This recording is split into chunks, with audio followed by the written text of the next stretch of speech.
જો બેટા આજે આપણે ઘણા બધા દિવસ પછી મેં તમે જ્યારે અહીં આવવાના હતા ને ત્યારે મેં બોર્ડ પર આવું લખીને રેડી રાખ્યું હતું અને પછી તો તમને ખબર છે રજાઓનું ભણવાનું ચાલુ થઈ ગયું.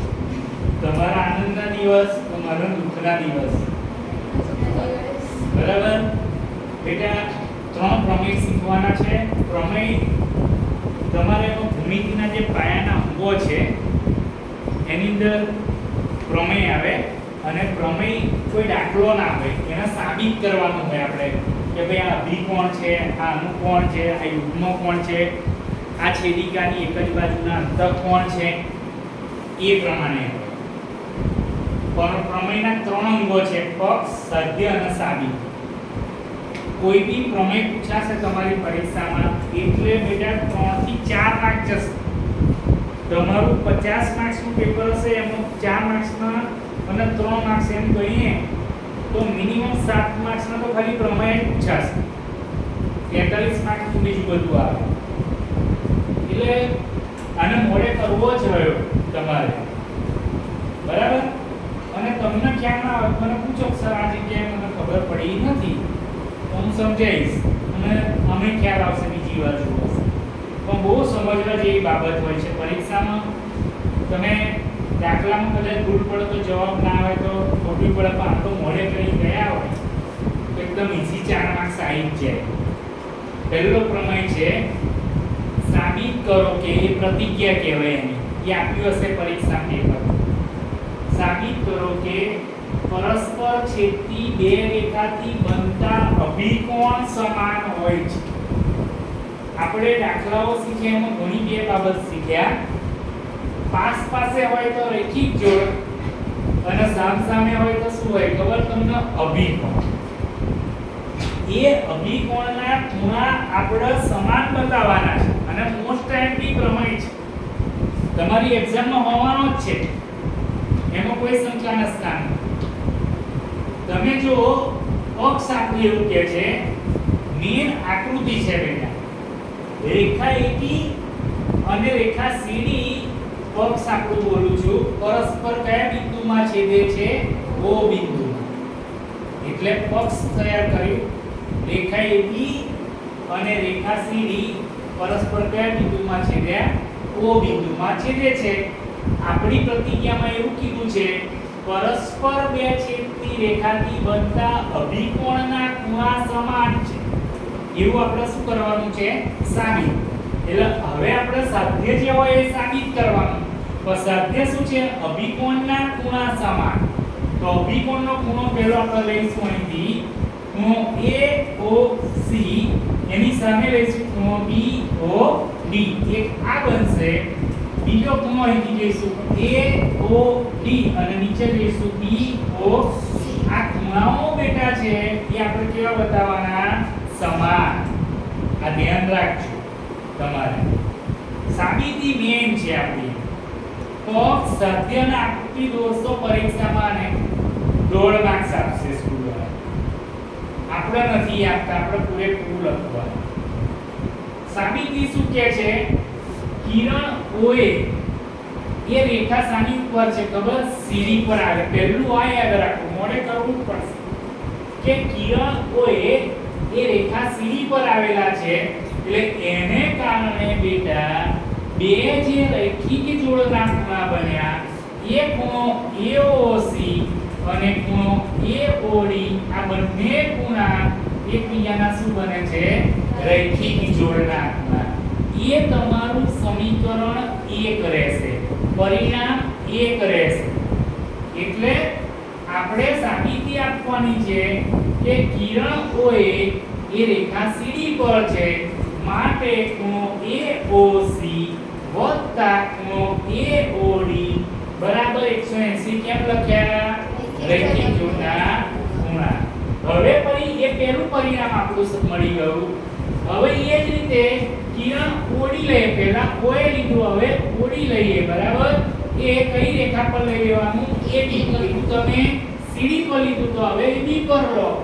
એટલે કિરણ OD એ રેખા AB પર છે, માટે ખૂણો AOD વત્તા ખૂણો BOD બીઓડી બંને ખૂણા એકબીજાના રૈખિક જોડના ખૂણા છે એટલે કેટલા થાય 180 એટલે પરિણામ 1 અને 2 પરથી આ પહેલું પરિણામ મેં લખ્યું છે અહીંથી જોઈને બરાબર 180 લખવાની જરૂર છે નહીં બીજું તમે જો પરિણામ આ બાજુ લખાયેલું છે એ બંનેમાં તમને આ બંને કેવા દેખાય છે સરખો એની પર શું દોરી દેજો લીટી એટલે કટ થઈ ગયું કહેવાય માટે પહેલું આપણું સાબિત કરવા આવી જાય છે ખૂણો AOC બરાબર ખૂણો BOD એક પ્રમાણે બીજું સાબિત કરવાની જરૂર પડશે નહીં સીધું તમારે શું લખી દેવાનું એ જ પ્રમાણે ખૂણો AOD બરાબર BOC સાબિત થઈ જાય એટલે બેટા આપણે એક ખૂણો અભિકોણ સાબિત કરીશું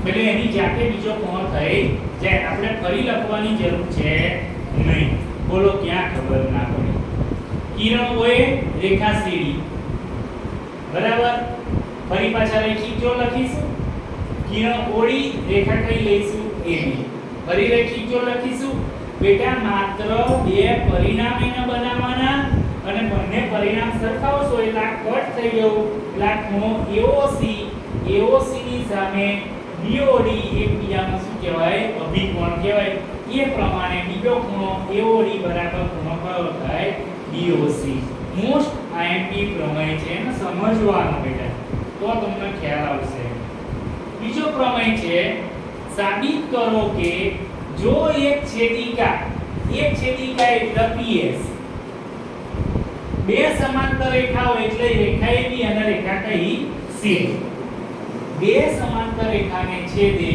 તો અંતઃયુગ્મ કોણની જોડ પ્રત્યેક જોડ સમાન છે એવું આપણે સાબિત કરવું છે યુગ્મ કોણ આવ્યું યુગ્મ કોણ એટલે સરે આપણને કહ્યું હતું કે z થી જે સીધો z અને ઊંધો z એનથી બનતા ખૂણા કેવા બતાવવાના સમાન બતાવવાના આ પણ મોસ્ટ એમ્પી પ્રમેય છે કે ભાઈ તમે એક છેદિકા બે સમાંતર રેખાને છેદે તો જે યુગ્મ કોણના ખૂણા બને એ સમાન છે એનું પક્ષ આપણે બનાવવું પડશે આકૃતિ પરથી રેખા AB સમાંતર રેખા CD ની છેદિકા કઈ લેવાની PS એ AB અને CD ને અનુક્રમે Q અને R બિંદુમાં છેદે છે યાદ રાખો છેદિકા PS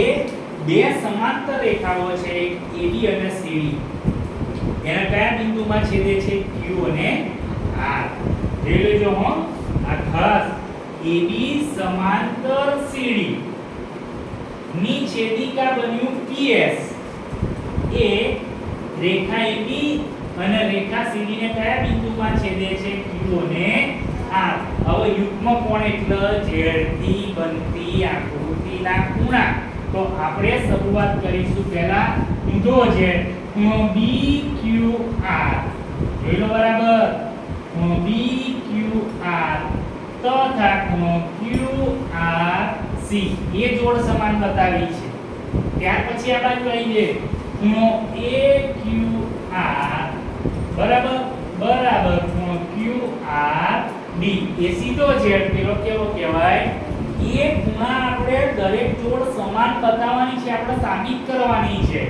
તો ફરી પાછું ઉપરનું જ વાક્ય આવી જશે છેદિકા PS સમાંતર રેખા OAB અને CD ને કયા બિંદુમાં છેદે છે Q અને R માં છેદે છે તો પહેલો અનુકોણનો ખૂણો બતાવવાનો ખૂણો PQA જો બરાબર ખૂણો PQA બરાબર ખૂણો QRC એટલે અનુકોણના ખૂણા થયા 1 2 4 આપણે નંબર મારીને બતાવ્યું તમને ખૂણો PQA અને ખૂણો QRC અનુકોણના ખૂણા છે એ પ્રમાણે બેટા તમે જુઓ ખૂણો PQA આની સામે તમે અહીં જશો તો ખૂણો કયો જોવા મળશે BQR આ બંને એકબીજાના શું છે ખબર અભિકોણ માટે આ જે સમીકરણ છે એમાં તમને જ્યાં PQA દેખાય ત્યાં શું મૂકી દેવાનું BQR આની પરથી